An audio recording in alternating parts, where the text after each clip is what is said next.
Today's very special session, I brought one of my favorite nurses to share with us some national work that she has done.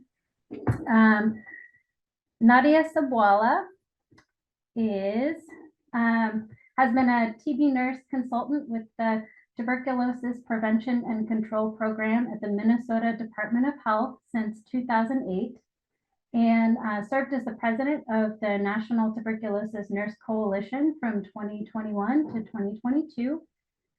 She has over 20 years of experience working in public health and holds a Master of Science in Public Health Nursing, as well as a Master in Public Health, Community Health Education from University of Minnesota. Her professional experience spans 2 continents and a variety of practice settings, including hospital, community health, infection control, university student health, and international health. When she's not working, which is rarely because she's working a lot, she enjoys watching crime shows, reading, walking, and spending time with friends. And I am so happy for Nadia to share.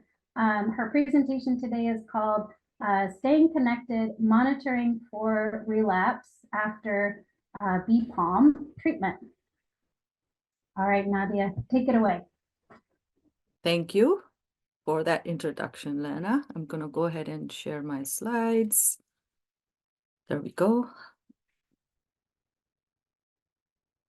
Okay.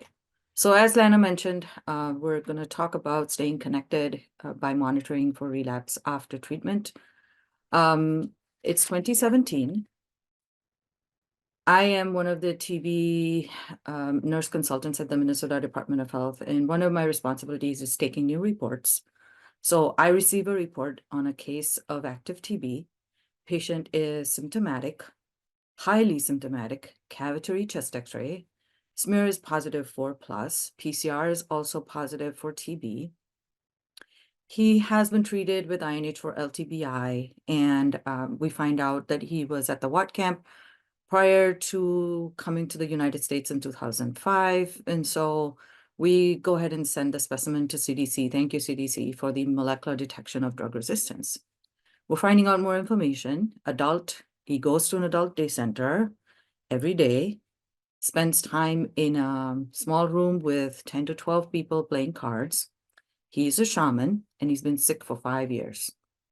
He's been in and out and has been treated for community-acquired pneumonia. Part of the reason is because he's had INH for LTBI. And so the thought is that this is not TB. So fast forward, the MDDR comes back, and there is mutations for INH, rifampin, and ethambutol. And I'm thrust into the world of MDR-TB and MDR-TB nursing case management for this person with TB. Since 2016, like 4/11/24, we've had 21 cases that are linked to this individual. So we had a big outbreak of MDR-TB. Overall, since 2016, we've had 55 cases of MDR-TB. So we do see MDR-TB in Minnesota. The treatment we used was initially injectable drugs were used, and then we switched to the oral regimen, and then we switched to BPAL. So hopefully today we'll talk more about after the patient's completed treatment. I have no disclosures.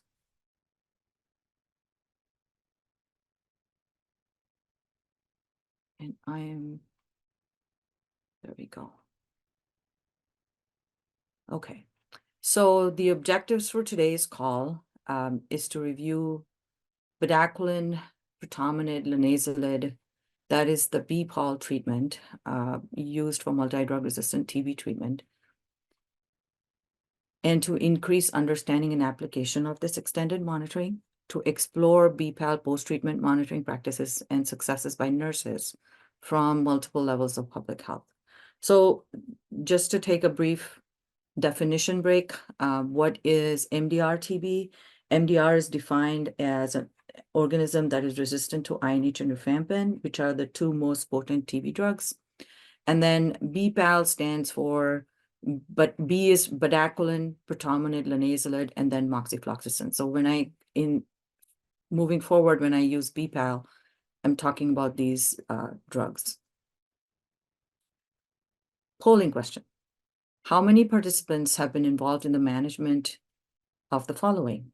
You can select all that apply. A person being treated with BPAL with or without Moxi, a person that needed post-treatment monitoring, a person that needed additional monitoring without treatment, a person who developed a relapse of TB disease.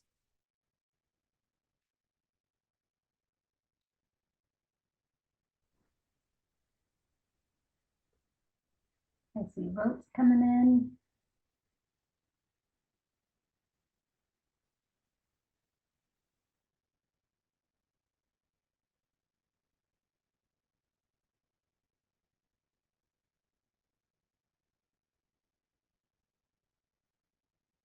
When you have ready to show the answers. Okay, ending the poll now.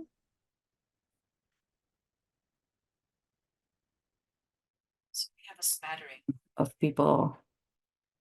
That's good. 72% of people have used BPAL. Also use BPAL post-treatment monitoring.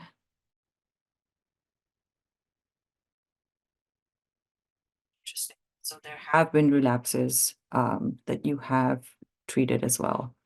Okay, thank you. I would also like to define relapse. CDC's definition of relapse is when a patient who has become culture negative while on treatment, but after completion of treatment, either becomes culture positive again or has radiographic abnormalities that are consistent with active TB. That's how CDC defines relapse. Okay, so like I said, initially, the treatment for MDR TB used to be 18 to 24 months with some oral drugs and injectable drugs. Then we moved to using newer drugs were added when we moved to using all oral regimens. And we are now using, since 2019, the FDA approved BPAL regimen. Moxi was added later on. The initial approval was for BPAL. So if we look at the studies that brought these treatments to us, the NICS TB trial had 2 patients that relapsed. The ZNICS TB trial had 6 patients that relapsed, and the TB Practical trial had 4 patients that relapsed. And so how did they do this monitoring? What did they do? So the NICS, the post-treatment monitoring interval in these trials was for the NICS and the ZNICS, they followed, and this is because it's a trial, it's a very controlled environment. And so they had follow up at 1, 2, 3 months, and then every 3 months for 2 years. If we look at the Curry International TB Center, their recommendation is monitoring interval of 6, 12, and then 24 months. The Heartland National TB Center says 6, 12, 18, and 24. And the SNTC TB Center has 1, 3, 6, 12, 15, 18, 21, and 24. So that one is more times that you are following the patient. And all of these recommendations included what do we do at those monitoring intervals. We do symptom review, medical evaluation, sputum for AFB smear and culture, and a chest radiograph. So these are the recommendations. The question then was, well, what is really happening in the field? Is this being followed? What follow-through are we seeing? And so we created an informal survey and sent it out to nurses in the various local jurisdictions. We had 11 respondents that represented 6 states and 3 local jurisdictions that replied. And here's what they said. So first, polling question. Do you have a method to track post-treatment follow-up with your patients? Yes, no, or have not used BPAL. So this question is specific to BPAL treatment.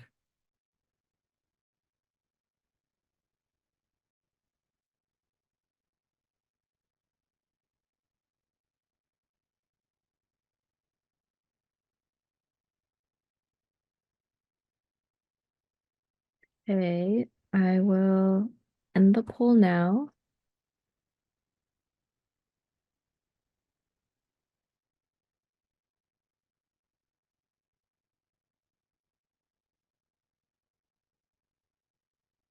So,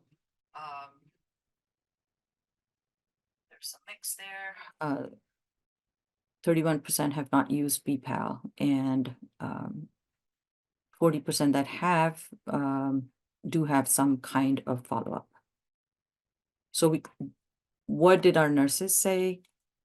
All respondents had a system that they were using. It was either an electronic tool, an Excel spreadsheet, or they used paper formats. They sent out reminders by email, phone call, or text.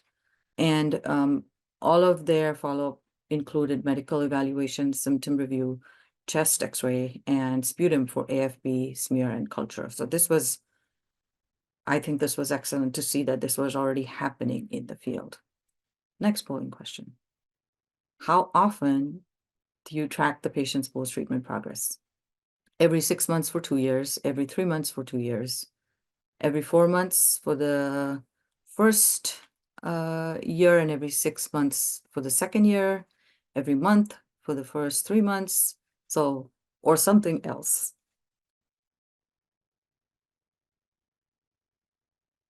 So much variety.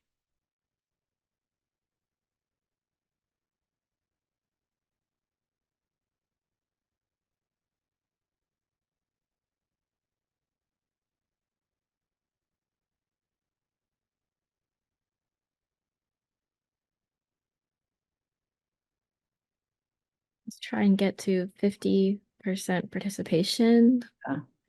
So a few more folks.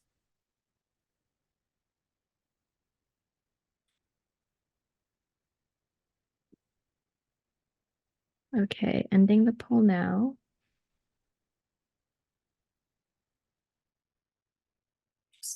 Okay, this is really interesting. It's just like all over the place, and there's a something else too. I want to know what that something else is. But I think the majority is every 4 months for the first year and then 6 months for the second year. Okay. And so the nurses that we polled said also was different because these were their responses. Some of them used every 6 months for 2 years, others used every 3 months for 2 years. There was a lot of variability, but at a minimum, the follow-up was every 6 months for 2 years. Okay, one more poll. Does the tracking interval change for patients who experience adherence issues or adverse effects while on treatment? Yes or no?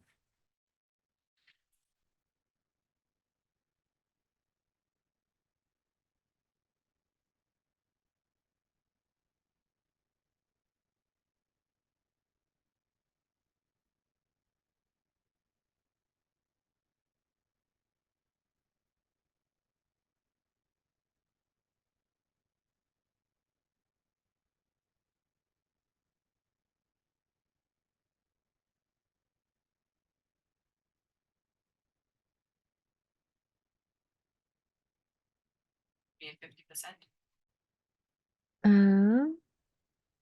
One more person. Okay, I will end the poll now.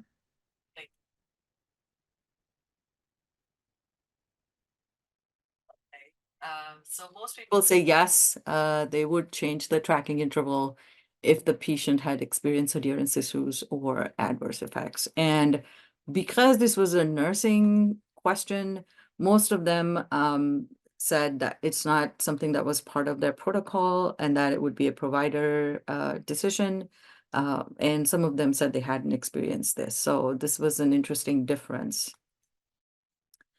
The other question we asked them was, do they use phone calls to complete follow-up monitoring? And if yes, how often do they call their patients? And this was interesting as well because the programs that were using longer intervals, so like at every 6 months or longer, they did not use any other type of format. But the programs that were using shorter intervals and bringing in patients every 3 months, they would employ a combination of phone call, televisits, and in-person encounters. So they would do one televisit and the next one would be in person, followed by another televisit and the next one would be in person. They also did some symptom review phone calls. So this was an interesting distinction amongst the programs. Okay, next polling question. Do you induce sputum samples for follow-up for patients with difficulty producing sputum during this time frame? So this is not during therapy. This is during this monitoring. So let me restate that question. So if during therapy they had problems giving you sputum, for monitoring, then would you induce sputum?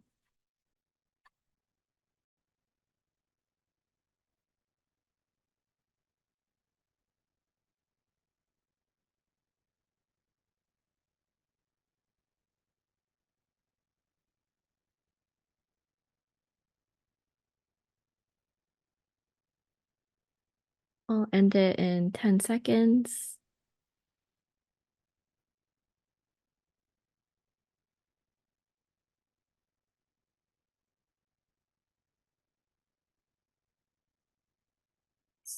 .76% said yes here, and that makes sense because what did our nurses say? That was what they said too. Most said they would use sputum induction because you want to make every effort to collect a sputum. So if somebody was having difficulty while on treatment, but then during monitoring is able to produce sputum on induction, then you're also in that seeing some change, something has maybe worsened. So it is important to make every effort to collect sputum. The other question we asked, and this is a very nursing and surveillance piece, do you use interjurisdictional notification forms for patients who are moving jurisdictions during their two-year follow-up period?